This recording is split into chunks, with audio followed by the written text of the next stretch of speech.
Today, let's talk about investigation into COVID-19's origins.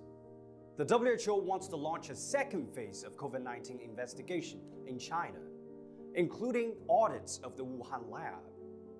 But this time, they want to come back to explore chances that the coronavirus leaked from the lab, something that the US government has always been strongly advocating. China, of course, is surprised and confused by the WHO's apparent deviation from its previous conclusion just a few months ago. In January, a WHO-led team spent 4 weeks in Wuhan and visited the Wuhan Institute of Virology.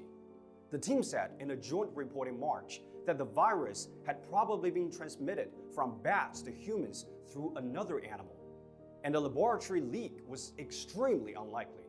Last year, WHO Director General Tedros Adhanom Ghebreyesus has always spoken highly of China's effective anti-epidemic measures and, of course, its assistance to other countries. But his words did not sit well with then-President Donald Trump, who believed that the WHO was defending the Chinese government. Trump then announced the withdrawal of the US from the WHO. This brought tremendous pressure on the WHO, as the US has been the biggest donor of the UN agency. Then, US Secretary of State Mike Pompeo said enormous evidence exists that the outbreak began in a laboratory in Wuhan, China. But until now, no any evidence has been presented. In May, President Joe Biden ordered US intelligence agencies to make a report on COVID-19's origins in 90 days. In June, G7 leaders urged the WHO to launch a new investigation in China. Now, they succeeded.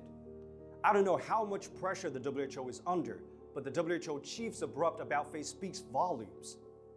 This happened to other scientists too.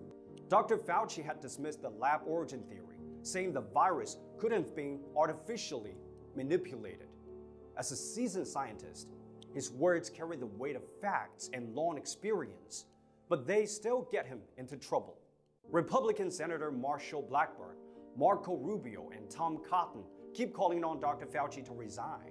Danielle Anderson, a foreign expert who worked in the Wuhan lab, said the lab had the strictest biosafety measures and no one at the Wuhan Institute was infected. But for saying that, according to a report by the Bloomberg, she faced threats of violence by extremist political forces. Dr. Angela Rasmussen, an American virologist who strongly opposes the lab leak theory, has also been subjected to online abuse, harassment, and even physical threats. In June, Dominic Dwyer, a professor of infectious diseases at the University of Sydney Medical School and a member of the WHO-led team which worked in Wuhan, wrote in The Guardian that the lab leak theory started out as a rumor, but in order to pander to politics, it has been deliberately spread and supported by some governments. One more thing.